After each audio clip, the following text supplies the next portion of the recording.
Right. ಬುರ್ಡೆ gang captain ಗಡೀಪಾರು ಆಗಿರತಕ್ಕಂಥದ್ದು ಕೇಸ್ಗೆ twist ಅನ್ನ ಕೊಟ್ಟಿದೆ. ತಿಮರೋಡಿಯನ್ನ ಗಡೀಪಾರು ಮಾಡಿದ್ ಯಾವಾಗ ಗೊತ್ತಾ? ಪುತ್ತೂರು ಉಪವಿಭಾಗಾಧಿಕಾರಿ ಆದೇಶದ ಎಕ್ಸ್ಕ್ಲೂಸಿವ್.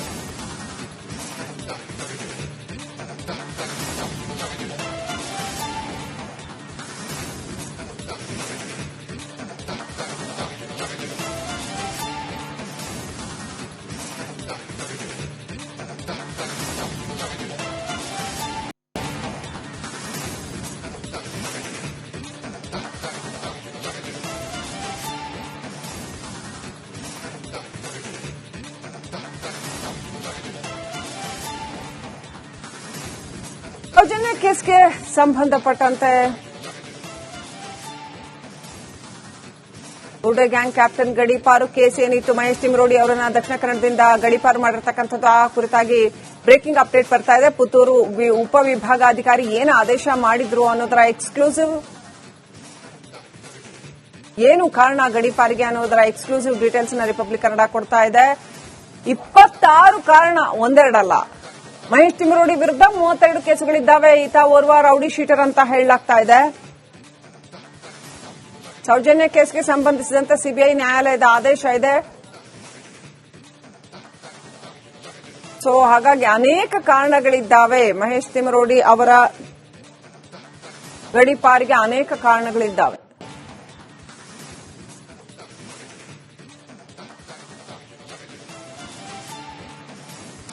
ಮಹೇಶ್ ಶೆಟ್ಟಿ ತಿಮರೋಡಿ ಗಡೀಪಾರಿಗೆ ಸಾಲು ಸಾಲು ಕಾರಣಗಳನ್ನ ಕೊಟ್ಟಿದೆ ಖಾಕಿ. ಯಾಕೆ ಗಡೀಪಾರು ಮಾಡಿದ್ವಿ ಅಂತ ಬಂಟ್ವಾಳ ಪೊಲೀಸ್ ಉಪಾಧೀಕ್ಷಕರ ಉಲ್ಲೇಖದಲ್ಲಿ ಇವೆಲ್ಲವೂ ಕೂಡ ಪ್ರಸ್ತಾಪಿತವಾಗಿದೆ. 26 ಹಳೆ ಕೇಸ್ಗಳು, ಬುರ್ಡೆ ವಿಚಾರದಲ್ಲಿ ಹೊಸದಾಗಿ 5 ಕೇಸ್ಗಳು ದಾಖಲಾಗಿದೆ. ಹೀಗಾಗಿ ಬೆಳ್ತಂಗಡಿ ಠಾಣಾ ವ್ಯಾಪ್ತಿಯಲ್ಲಿ ಸಾರ್ವಜನಿಕ ಶಾಂತಿ ಭಂಗವಾಗತ್ತೆ. ಹಾಗಾಗಿ ಸಾಮಾಜಿಕ ಸಾಮರಸ್ಯಕ್ಕೆ ತೊಡಕು ಉಂಟು ಮಾಡುವ ಸಾಧ್ಯತೆ ಇದೆ ಅಂತ ಹೇಳಲಾಗಿದೆ. ರಾಯಚೂರಿನ ಮಾನ್ವಿ ಪೊಲೀಸ್ ಠಾಣಾ ಸರಹದ್ದಿಗೆ ಅವರನ್ನ ಗಡೀಪಾರು ಮಾಡಲಾಗಿದೆ. ಅಲ್ಲಿವರೆಗೂ ಅದ್ರ ಒಳಗಡೆ ಅವರು ಬರಂಗಿಲ್ಲ. ಪೊಲೀಸರು ಖುದ್ದು ಹೋಗಿ ಆದೇಶವನ್ನ ಓದಿ ಹೇಳಿ ಆದೇಶವನ್ನ ಜಾರಿ ಮಾಡಬೇಕು, ಪಾಲನೆ ಮಾಡಬೇಕು, ಮಾಡದೇ ಇದ್ದಲ್ಲಿ ದಸ್ತಗಿರಿ ಮಾಡೋದಕ್ಕೆ ಸೂಚನೆ ಇದೆ ಅಂತ ಹೇಳಿದ್ದಾರೆ. ಗಡೀಪಾರು ಆದೇಶ ರಿಪಬ್ಲಿಕ್ ಕನ್ನಡದಲ್ಲಿ ಅದರ ಎಕ್ಸ್ಕ್ಲೂಸಿವ್ ಪ್ರತಿ ಲಭ್ಯವಾಗಿದೆ. 7 ದಿನಕ್ಕೊಮ್ಮೆ ಮಾನ್ವಿ ಪೊಲೀಸ್ ಠಾಣೆಗೆ ಹಾಜರಾಗಬೇಕು. ಅವರು ಅಲ್ಲಿ ಮಾನ್ವಿ ಪೊಲೀಸ್ ಸ್ಟೇಷನ್ಗೆ ಬಂದು ಸೈನ್ ಮಾಡಬೇಕು. ಆ ಗಡಿ ದಾಟಿ ಈಚೆ ಒಳಗಡೆ ಬರೋ ಹಾಗಿಲ್ಲ.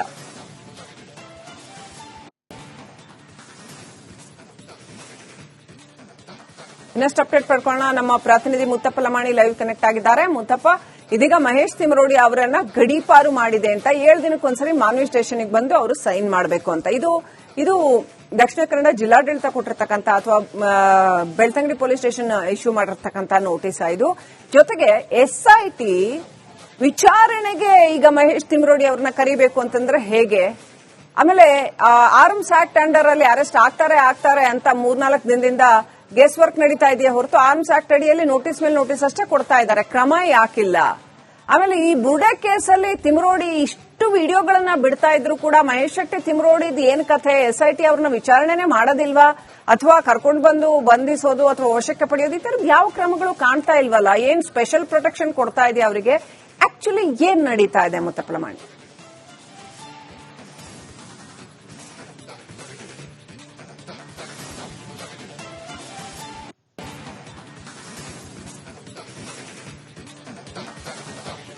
ಶ್ರೀಲಕ್ಷ್ಮಿ, ಈಗ ಮಹೇಶ್ ಶೆಟ್ಟಿ ತಿಮರೋಡಿ ಅವರನ್ನ ದಕ್ಷಿಣ ಕನ್ನಡ ಜಿಲ್ಲೆಯಿಂದ ಗಡೀಪಾರು ಮಾಡಿ ಈ ಪುತ್ತೂರು ತಾಲೂಕಿನ ಉಪವಿಭಾಗದ ಅಧಿಕಾರಿಗಳು ಈಗ ಆದೇಶನ ಹೊರಡಿಸಿರುವಂತದ್ದು.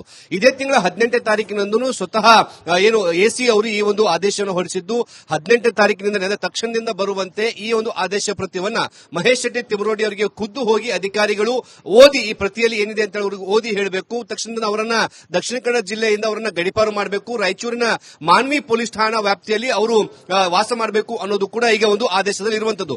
ಪ್ರತಿ 7 ದಿನಕ್ಕೊಮ್ಮೆ ಈ ಮಹೇಶ್ ಶೆಟ್ಟಿ ತಿಮರೋಡಿ ಅವರು ಮಾನ್ವಿ ಪೊಲೀಸ್ ಠಾಣೆಗೆ ಹೋಗ್ಬಿಟ್ಟು ಖುದ್ದು ಹಾಜರಾಗಿ ಸೈನ್ ಹಾಕಿ ಬರಬೇಕು ಅಂತೇಳಿ ಆ ಆದೇಶ ಪ್ರತಿಯಲ್ಲಿದೆ. ಆದರೆ ಬೆಳ್ತಂಗಡಿ ಪೊಲೀಸ್ ಠಾಣಾ ವ್ಯಾಪ್ತಿಯಲ್ಲಿರುವಂತಹ ಅಧಿಕಾರಿಗಳು ಈ ಆದೇಶ ಪ್ರತಿಯನ್ನ ಮಹೇಶ್ ಶೆಟ್ಟಿ ತಿಮರೋಡಿಗೆ ತಲುಪಿಸುವಂತಹ ಕೆಲಸ ಮಾಡಿದ್ದಾರಾ ಇಲ್ವಾ ಅನ್ನೋದು ಕೂಡ ಗೊತ್ತಿಲ್ಲ. ಆದರೆ ಈಗ ಬರ್ತಿರುವಂತಹ ಮಾಹಿತಿ ಪ್ರಕಾರ ಮಹೇಶ್ ಶೆಟ್ಟಿ ತಿಮರೋಡಿ ಅವರು ಈ ಆದೇಶದ ವಿರುದ್ಧ ಈಗ ಕಾನೂನಾತ್ಮಕವಾಗಿ ಹೋರಾಟವನ್ನು ಮಾಡೋದಕ್ಕೆ ಹೈಕೋರ್ಟ್ ಮೆಟ್ಲು ಏರ್ತಿದ್ದಾರೆ ಅನ್ನೋದು ಕೂಡ ಮಾಹಿತಿ ಸಿಗ್ತಾ ಇದೆ. ಮತ್ತೊಂದು ಕಡೆ ಈಗಾಗಲೇ ಆ ಒಂದು ಆದೇಶದಲ್ಲಿ ಸ್ಪಷ್ಟವಾದಂತಹ ಉಲ್ಲಂಘನೆ ಇದೆ. ಈಗಾಗಲೇ ಮಹೇಶ್ ಶೆಟ್ಟಿ ತಿಮ್ರೋಡಿ ಅವರ ವಿರುದ್ಧ 26 ಪ್ರಕರಣಗಳಿದ್ದು ಹೊಸದಾಗಿ 5 ಪ್ರಕರಣಗಳು ಕೂಡ ಸೇರ್ಪಡೆ ಆಗಿದೆ. ಮುಂದಿನ ದಿನಗಳಲ್ಲಿ ಈ ಒಂದು ಬೆಳ್ತಂಗಡಿ ಭಾಗದಲ್ಲಿ, ಧರ್ಮಸ್ಥಳ ಭಾಗದಲ್ಲಿ ಕಾನೂನು ಸುವ್ಯವಸ್ಥೆ ಹದಗೆಡಿಸುವಂತಹ ಕೆಲಸವನ್ನು ಮಾಡ್ತಾರೆ. ಜೊತೆಗೆ ಅಶಾಂತಿ ಮೂಡಿಸುವಂತಹ ಒಂದು ಚಟುವಟಿಕೆಗಳಲ್ಲಿ ಏನು ಮಹೇಶ್ ಶೆಟ್ಟಿ ತಿಮ್ರೋಡಿ ಅವರು ಭಾಗಿಯಾಗ್ತಿರುವುದು ಗೊತ್ತಾಗ್ತಾ ಇದೆ. ಹೀಗಾಗಿ ಅವರನ್ನು ಗಡಿಪಾರು ಮಾಡಬೇಕಂತ ಹೇಳಿ ಸ್ವತಃ ಏನು ಇಲ್ಲಿರುವಂತಹ ಪೊಲೀಸರು ಮನವಿಯನ್ನು ಮಾಡಿಕೊಂಡಿದ್ರು. ಆ ಮನವಿಯ ಆಧಾರದ ಮೇರೆಗೆ ಈಗ ಆದೇಶ ಕೂಡ ಆಗಿದೆ. ಈ ಆದೇಶದಲ್ಲಿ ಕೆಲವೊಂದಿಷ್ಟು ಸಡಲಿಕೆಗಳನ್ನು ಕೂಡ ಕೊಟ್ಟಿರುವಂತದ್ದು. ಆರ್ಮ್ಸ್ ಆಕ್ಟ್ ಅಲ್ಲಿ ಇವ್ರ ಮೇಲೆ ಎಫ್ಐಆರ್ ಆಗಿರುವಂತಹ ಕಾರಣಕ್ಕಾಗಿ ಪೊಲೀಸ್ ತನಿಖೆ ಆಗಿರಬಹುದು, ಜೊತೆಗೆ ಬುರುಡಿ ಕೇಸ್ಗಳಲ್ಲಿ ಇವರು ಕಾನೂನು ತನಿಖೆಗೆ ಹೋಗಬೇಕನ್ನೋ ಸಂದರ್ಭದಲ್ಲಿ ಅವರು ಗಡಿ ದಾಟಿ ಒಳಗಡೆ ಬರಬಹುದು ಅನ್ನೋದನ್ನು ಕೂಡ ಈ ಒಂದು ಆದೇಶದಲ್ಲಿ ಉಲ್ಲೇಖನ ಕೂಡ ಮಾಡಿದೆ. ಹೀಗಾಗಿ ಮಹೇಶ್ ಶೆಟ್ಟಿ ತಿಮ್ರೋಡಿ ಅವರಿಗೆ ಈಗಾಗಲೇ ಕಾನೂನಾತ್ಮಕವಾದಂತಹ ಹೋರಾಟ ಮಾಡೋದಕ್ಕೆ ಸಾಕಷ್ಟು ಅವಕಾಶಗಳು ಕೂಡ ಇದಾವೆ. ಸದ್ಯಕ್ಕೆ ಈ ಎಸಿ ಅವರ ಆದೇಶದ ಪ್ರಕಾರ 18ನೇ ತಾರೀಕಿನಿಂದನೇ ಇವರು ದಕ್ಷಿಣ ಕನ್ನಡ ಜಿಲ್ಲೆ ಒಳಗಡೆ ಪ್ರವೇಶ ಮಾಡೋ ಹಾಗಿಲ್ಲ.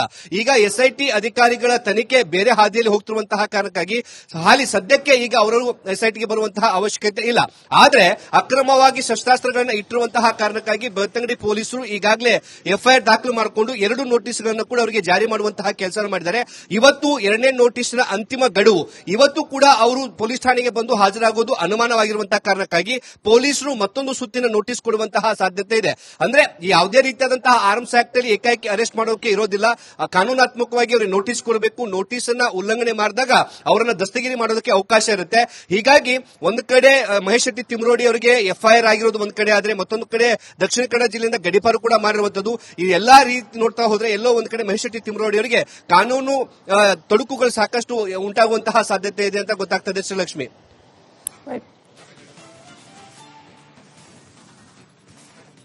ದಯವಿಟ್ಟಾಗಿ ಸಂಪರ್ಕದಲ್ಲಿದೆ. ಮುತ್ತಪ್ಪ, ತಿಮ್ರೋಡಿ ಮನೆಯಲ್ಲಿ ಶಸ್ತ್ರಾಸ್ತ್ರ ಪತ್ತೆ ಕೇಸ್ಗೆ ಟ್ವಿಸ್ಟ್. ಇವತ್ತು ವಿಚಾರಣೆಗೆ ಹಾಜರಾಗದೇ ಇದ್ರೆ ಮತ್ತೊಂದು ನೋಟಿಸ್ ಕೊಡ್ತಾರೆ. ಈಗಾಗಲೇ 2 ಸರಿ ನೋಟಿಸ್ ಕೊಟ್ಟಿದ್ದಾರೆ ಪೊಲೀಸರು. ಬೆಳ್ತಂಗಡಿ ಠಾಣೆಗೆ ವಿಚಾರಣೆಗೆ ಹಾಜರಾಗುವಂತೆ ನೋಟಿಸ್. ಇಂದು ಸಹ ವಿಚಾರಣೆಯಿಂದ ತಪ್ಪಿಸಿಕೊಳ್ತಾರ ಮಹೇಶ್ ಶೆಟ್ಟಿ ತಿಮ್ರೋಡಿ? ನಿರೀಕ್ಷಣಾ ಜಾಮೀನಿಗೆ ಅರ್ಜಿ ಸಲ್ಲಿಸಿದಾರಂತೆ. ಸೆಪ್ಟೆಂಬರ್ 27ನೇ ತಾರೀಕು ನಿರೀಕ್ಷಣಾ ಜಾಮೀನಿನ ಅರ್ಜಿಯ ವಿಚಾರಣೆ ಇದೆ. ಹೀಗಾಗಿ ಇವತ್ತು ವಿಚಾರಣೆಗೆ ಹಾಜರಾಗೋದು ಡೌಟ್. ವಿಚಾರಣೆಗೆ ಬಂದ್ರೆ ಅರೆಸ್ಟ್ ಮಾಡಿಬಿಡ್ತಾರೆ ಅಂತ ತಲೆಮರೆಸಿಕೊಂಡಿದ್ದಾರ ಮಹೇಶ್ ಶೆಟ್ಟಿ ತಿಮ್ರೋಡಿ. ಅವ್ರ ಮನೆಗೆ ಹೋಗಿ ಪೊಲೀಸರು ನೋಟಿಸ್ ಅಂಟಿಸಿ ಬಂದಿದ್ದಾರೆ.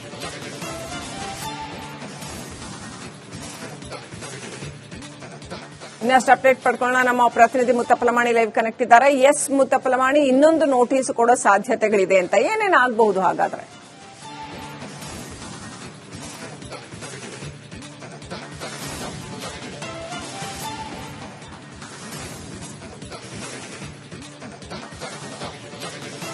ಶ್ರೀಲಕ್ಷ್ಮಿ, ಈಗಾಗಲೇ ಸೌಜನ್ಯ ಕೇಸನ್ನ ಮತ್ತೊಂದು ಹಂತದಲ್ಲಿ ಈ ಒಂದು ಕಾನೂನು ಹೋರಾಟ ಮಾಡೋದಕ್ಕೆ ಈಗಾಗಲೇ ಮಹೇಶ್ ಶೆಟ್ಟಿ ತಿಮ್ರೋಡಿ ಅವರ ಟೀಮ್ ಸಿದ್ಧತೆಯನ್ನು ಮಾಡಿಕೊಳ್ತಾ ಇದೆ. ಮತ್ತೊಂದು ಕಡೆ ಅವರ ಮನೆಯಲ್ಲಿ ಅಕ್ರಮವಾಗಿ ಶಸ್ತ್ರಾಸ್ತ್ರಗಳನ್ನು ಇಟ್ಟಿರುವಂತಹ ಕಾರಣಕ್ಕಾಗಿ ಬೆಳ್ತಂಗಡಿ ಪೊಲೀಸರು ಈ ಒಂದು ಏನು ಆರ್ಮ್ಸ್ ಆಕ್ಟ್ ಅಲ್ಲಿ ಅವರ ವಿರುದ್ಧ ಎಫ್ಐಆರ್ ಕೂಡ ದಾಖಲು ಮಾಡಿಕೊಂಡಿದ್ದಾರೆ. 2 ನೋಟಿಸ್ಗಳನ್ನು ಕೊಡುವ ಮೂಲಕ ಅವರನ್ನ ಇವತ್ತು ವಿಚಾರಣೆ ಬನ್ನಿ ಅಂತ ಹೇಳಿ ಕೂಡ ಅವರಿಗೆ ಸೂಚನೆಯನ್ನು ಕೊಟ್ಟಿದ್ದಾರೆ. ಇವತ್ತು ಕೂಡ ಅವರು ಏನು ಪೊಲೀಸ್ ಠಾಣೆಗೆ ಹಾಜರಾಗುವುದು ಅನುಮಾನವಾಗಿದೆ. ಹೀಗಾಗಿ ಪೊಲೀಸರು ಅಂತಿಮವಾದಂತಹ ನೋಟಿಸ್ ಕೊಡುವಂತಹ ಪ್ರಕ್ರಿಯೆನ ಈಗಾಗಲೇ ಆರಂಭ ಮಾಡಿಕೊಂಡಿರುವಂತದ್ದು. ಅವರ ನಿವಾಸಕ್ಕೆ ಹೋಗಿ ಈ ಒಂದು ನೋಟಿಸ್ ಅನ್ನು ಕೊಡುವಂತಹ ಕೆಲಸ ಮಾಡ್ತಿದ್ದಾರೆ. ಮತ್ತೊಂದು ಕಡೆ ಈಗಾಗಲೇ ಮಹೇಶ್ ಶೆಟ್ಟಿ ತಿಮ್ರೋಡಿ ಅವರು ಅವರ ಪರವಾಗಿರುವಂತಹ ವಕೀಲರ ಮೂಲಕ ಈಗಾಗಲೇ ಮಂಗಳೂರು ಸೆಷನ್ ಕೋರ್ಟ್ ಅಲ್ಲಿ ಒಂದು ಏನು ನಿರೀಕ್ಷಣಾ ಜಾಮೀನಿಗೆ ಅರ್ಜಿ ಕೂಡ ಸಲ್ಲಿಕೆ ಮಾಡಿರುವಂತದ್ದು. ಈಗಾಗಲೇ ಆ ವಿಚಾರಕ್ಕೆ ಸಂಬಂಧಪಟ್ಟಂತೆ 27ನೇ ತಾರೀಕು ಇದರ ವಿಚಾರಣೆ ಕೂಡ ನಡೆಯುತ್ತೆ. ಏನಾದರೂ ಒಂದೊಮ್ಮೆ ಏನಾದರೂ ಆ ಒಂದು ಕೋರ್ಟ್ ಅಲ್ಲಿ ಅವರಿಗೆ ನಿರೀಕ್ಷಣಾ ಜಾಮೀನು ಸಿಕ್ಕರೆ ಅವರು ಈ ಕೇಸಿನ ನಿರಾಳರಾಗ್ತಾರೆ. ಒಂದೊಮ್ಮೆ ಅಲ್ಲಿಯೂ ಕೂಡ ನಿರೀಕ್ಷಣಾ ಜಾಮೀನು ಏನಾದರೂ ರದ್ದಾದ್ರೆ ಆಗ ಪೊಲೀಸರು ಅವರನ್ನ ದಸ್ತಗಿರಿ ಮಾಡುವಂತಹ ಸಾಧ್ಯತೆ ಹೆಚ್ಚಾಗಿರುವಂತದ್ದು. ಇದರ ಜೊತೆಗೆ ಈಗ ಮಹೇಶ್ ಶೆಟ್ಟಿ ತಿಮ್ರೋಡಿ ಅವರಿಗೆ ಒಂದು ಆತಂಕ ಇದೆ. ಈಗಾಗಲೇ ನೋಟಿಸ್ ಕೊಟ್ಟಿರುವಂತಹ ಕಾರಣಕ್ಕಾಗಿ ಇವರೇನಾದ್ರೂ ಆ ನೋಟಿಸ್ಗೆ ಸ್ಪಂದಿಸಿ ಬೆಳ್ತಂಗಡಿ ಪೊಲೀಸ್ ಠಾಣೆಗೆ ಹೋದ್ರೆ ಅಕ್ರಮ ಶಸ್ತ್ರಾಸ್ತ್ರ ಅಡಿಯಲ್ಲಿ ಅವರನ್ನು ಅರೆಸ್ಟ್ ಮಾಡುವಂತಹ ಸಾಧ್ಯತೆ ಇದ್ದು ಸೌಜನ್ಯ ಹೋರಾಟಕ್ಕೇನಿದೆ ಅದು ಹತ್ತಿಕ್ಕುವಂತಹ ಸಾಧ್ಯತೆ ಇದೆ. ಹೀಗಾಗಿ ಪೊಲೀಸ್ ಠಾಣೆಗೆ ಕಾನೂನಾತ್ಮಕವಾಗಿ ಹೋರಾಟ ಮಾಡಬೇಕು ಅನ್ನೋ ಕಾರಣಕ್ಕಾಗಿ ಅವರು ಈಗಾಗಲೇ ತಲೆಮರೆಸಿಕೊಂಡಿರುವಂತದ್ದು. ಸದ್ಯಕ್ಕೆ ಸಿಕ್ಕಿರುವಂತಹ ಮಾಹಿತಿ ಪ್ರಕಾರ ಪೊಲೀಸರು ಇವತ್ತು ಕೂಡ ಅವರಿಗೆ ನೋಟಿಸ್ ಕೊಡುವಂತಹ ಕೆಲಸವನ್ನು ಮಾಡ್ತಾರೆ. 27ನೇ ತಾರೀಕು ಏನಾದರೂ ಈ ಒಂದು ಕೋರ್ಟ್ ನಲ್ಲಿ ಇವರ ನಿರೀಕ್ಷಣಾ ಜಾಮೀನು ಏನಾದರೂ ರದ್ದಾದ್ರೆ ಆಗ ಅವರನ್ನ ವಶಪಡಿಸಿಕೊಳ್ಳುವಂತಹ ಕೆಲಸವನ್ನ ಬೆಳ್ತಂಗಡಿ ಪೊಲೀಸರು ಮಾಡಲಿದ್ದಾರೆ. Srilakshmi, right, thank you Muthappa Lamani. ಇವರು ಕಾನೂನು ತನಿಖೆಗೆ ಹೋಗಬೇಕನ್ನೋ ಸಂದರ್ಭದಲ್ಲಿ ಅವರು ಗಡಿ ದಾಟಿ ಒಳಗಡೆ ಬರಬಹುದು ಅನ್ನೋದನ್ನು ಕೂಡ ಈ ಒಂದು ಆದೇಶದಲ್ಲಿ ಉಲ್ಲೇಖನ ಕೂಡ ಮಾಡಿದೆ. ಹೀಗಾಗಿ ಮಹೇಶ್ ಶೆಟ್ಟಿ ತಿಮ್ರೋಡಿ ಅವರಿಗೆ ಈಗಾಗಲೇ ಕಾನೂನಾತ್ಮಕವಾದಂತಹ ಹೋರಾಟ ಮಾಡೋದಕ್ಕೆ ಸಾಕಷ್ಟು ಅವಕಾಶಗಳು ಕೂಡ ಇದಾವೆ. ಸದ್ಯಕ್ಕೆ ಈ ಎಸಿ ಅವರ ಆದೇಶದ ಪ್ರಕಾರ 18ನೇ ತಾರೀಕಿನಿಂದನೇ ಇವರು ದಕ್ಷಿಣ ಕನ್ನಡ ಜಿಲ್ಲೆ ಒಳಗಡೆ ಪ್ರವೇಶ ಮಾಡೋ ಹಾಗಿಲ್ಲ. ಈಗ ಎಸ್ಐಟಿ ಅಧಿಕಾರಿಗಳ ತನಿಖೆ ಬೇರೆ ಹಾದಿಯಲ್ಲಿ ಹೋಗ್ತಿರುವಂತಹ ಕಾರಣಕ್ಕಾಗಿ ಹಾಲಿ ಸದ್ಯಕ್ಕೆ ಈಗ ಅವರು ಎಸ್ಐಟಿಗೆ ಬರುವಂತಹ ಅವಶ್ಯಕತೆ ಇಲ್ಲ. ಆದ್ರೆ ಅಕ್ರಮವಾಗಿ ಶಸ್ತ್ರಾಸ್ತ್ರಗಳನ್ನ ಇಟ್ಟಿರುವಂತಹ ಕಾರಣಕ್ಕಾಗಿ ಬೆಳ್ತಂಗಡಿ ಪೊಲೀಸರು ಈಗಾಗಲೇ ಎಫ್ಐಆರ್ ದಾಖಲು ಮಾಡಿಕೊಂಡು 2 ನೋಟಿಸ್ಗಳನ್ನು ಕೂಡ ಅವರಿಗೆ ಜಾರಿ ಮಾಡುವಂತಹ ಕೆಲಸ ಮಾಡಿದ್ದಾರೆ.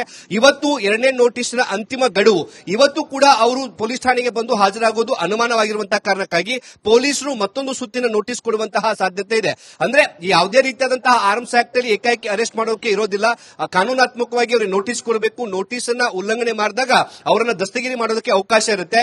ಹೀಗಾಗಿ ಒಂದು ಕಡೆ ಮಹೇಶ್ ಶೆಟ್ಟಿ ತಿಮ್ರೋಡಿ ಅವರಿಗೆ ಎಫ್ಐಆರ್ ಆಗಿರೋದು ಒಂದ್ ಕಡೆ ಆದ್ರೆ, ಮತ್ತೊಂದು ಕಡೆ ದಕ್ಷಿಣ ಕನ್ನಡ ಜಿಲ್ಲೆಯಿಂದ ಗಡೀಪಾರು ಕೂಡ ಮಾಡಿರುವಂತದ್ದು. ಈ ಎಲ್ಲಾ ರೀತಿ ನೋಡ್ತಾ ಹೋದ್ರೆ ಎಲ್ಲೋ ಒಂದ್ ಕಡೆ ಮಹೇಶ್ ಶೆಟ್ಟಿ ತಿಮ್ರೋಡಿ ಅವರಿಗೆ ಕಾನೂನು ತೊಡಕುಗಳು ಸಾಕಷ್ಟು ಉಂಟಾಗುವಂತಹ ಸಾಧ್ಯತೆ ಇದೆ ಅಂತ ಗೊತ್ತಾಗ್ತದೆ ಶ್ರೀಲಕ್ಷ್ಮಿ.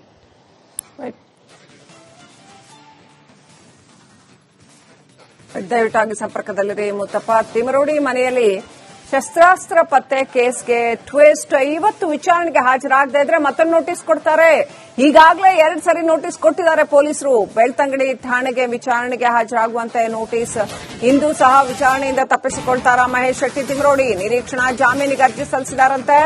ಸೆಪ್ಟೆಂಬರ್ 27ನೇ ತಾರೀಕು ನಿರೀಕ್ಷಣಾ ಜಾಮೀನಿನ ಅರ್ಜಿಯ ವಿಚಾರಣೆ ಇದೆ. ಹೀಗಾಗಿ ಇವತ್ತು ವಿಚಾರಣೆಗೆ ಹಾಜರಾಗೋದು ಡೌಟ್. ವಿಚಾರಣೆಗೆ ಬಂದ್ರೆ ಅರೆಸ್ಟ್ ಮಾಡಿಬಿಡ್ತಾರೆ ಅಂತ ತಲೆಮರೆಸಿಕೊಂಡಿದ್ದಾರ ಮಹೇಶ್ ಶೆಟ್ಟಿ ತಿಮರೋಡಿ. ಅವ್ರ ಮನೆಗೆ ಹೋಗಿ ಪೊಲೀಸರು ನೋಟಿಸ್ ಅಂಟಿಸಿ ಬಂದಿದ್ದಾರೆ.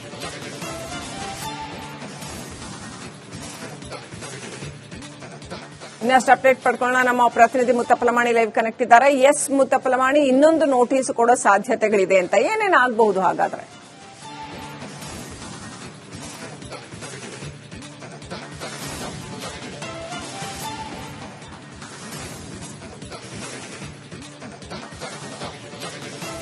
ಶ್ರೀಲಕ್ಷ್ಮಿ, ಈಗಾಗಲೇ ಸೌಜನ್ಯ ಕೇಸನ್ನ ಮತ್ತೊಂದು ಹಂತದಲ್ಲಿ ಈ ಒಂದು ಕಾನೂನು ಹೋರಾಟ ಮಾಡೋದಕ್ಕೆ ಈಗಾಗಲೇ ಮಹೇಶ್ ಶೆಟ್ಟಿ ತಿಮರೋಡಿ ಅವರ ಟೀಮ್ ಸಿದ್ಧತೆಯನ್ನು ಮಾಡಿಕೊಳ್ತಾ ಇದೆ. ಮತ್ತೊಂದು ಕಡೆ ಅವರ ಮನೆಯಲ್ಲಿ ಅಕ್ರಮವಾಗಿ ಶಸ್ತ್ರಾಸ್ತ್ರಗಳನ್ನು ಇಟ್ಟಿರುವಂತಹ ಕಾರಣಕ್ಕಾಗಿ ಬೆಳ್ತಂಗಡಿ ಪೊಲೀಸರು ಈ ಒಂದು ಏನು ಆರ್ಮ್ಸ್ ಆಕ್ಟ್ ಅಲ್ಲಿ ಅವರ ವಿರುದ್ಧ ಎಫ್ಐಆರ್ ಕೂಡ ದಾಖಲು ಮಾಡಿಕೊಂಡಿದ್ದಾರೆ. 2 ನೋಟಿಸ್ಗಳನ್ನು ಕೊಡುವ ಮೂಲಕ ಅವರನ್ನ ಇವತ್ತು ವಿಚಾರಣೆ ಬನ್ನಿ ಅಂತ ಹೇಳಿ ಕೂಡ ಅವರಿಗೆ ಸೂಚನೆಯನ್ನು ಕೊಟ್ಟಿದ್ದಾರೆ. ಇವತ್ತು ಕೂಡ ಅವರು ಏನು ಪೊಲೀಸ್ ಠಾಣೆಗೆ ಹಾಜರಾಗುವುದು ಅನುಮಾನವಾಗಿದೆ. ಹೀಗಾಗಿ ಪೊಲೀಸರು ಅಂತಿಮವಾದಂತಹ ನೋಟಿಸ್ ಕೊಡುವಂತಹ ಪ್ರಕ್ರಿಯೆನ ಈಗಾಗಲೇ ಆರಂಭ ಮಾಡಿಕೊಂಡಿರುವಂತದ್ದು. ಅವರ ನಿವಾಸಕ್ಕೆ ಹೋಗಿ ಈ ಒಂದು ನೋಟಿಸ್ ಅನ್ನು ಕೊಡುವಂತಹ ಕೆಲಸ ಮಾಡ್ತಿದ್ದಾರೆ. ಮತ್ತೊಂದು ಕಡೆ ಈಗಾಗಲೇ ಮಹೇಶ್ ಶೆಟ್ಟಿ ತಿಮರೋಡಿ ಅವರು ಅವರ ಪರವಾಗಿರುವಂತಹ ವಕೀಲರ ಮೂಲಕ ಈಗಾಗಲೇ ಮಂಗಳೂರು ಸೆಷನ್ ಕೋರ್ಟ್ ಅಲ್ಲಿ ಒಂದು ಏನು ನಿರೀಕ್ಷಣಾ ಜಾಮೀನಿಗೆ ಅರ್ಜಿ ಕೂಡ ಸಲ್ಲಿಕೆ ಮಾಡಿರುವಂತದ್ದು. ಈಗಾಗಲೇ ಆ ವಿಚಾರಕ್ಕೆ ಸಂಬಂಧಪಟ್ಟಂತೆ 27ನೇ ತಾರೀಕು ಇದರ ವಿಚಾರಣೆ ಕೂಡ ನಡೆಯುತ್ತೆ. ಏನಾದರೂ ಒಂದೊಮ್ಮೆ ಏನಾದರೂ ಆ ಒಂದು ಕೋರ್ಟ್ ಅಲ್ಲಿ ಅವರಿಗೆ ನಿರೀಕ್ಷಣಾ ಜಾಮೀನು ಸಿಕ್ಕರೆ ಅವರು ಈ ಕೇಸಿನ ನಿರಾಳರಾಗ್ತಾರೆ.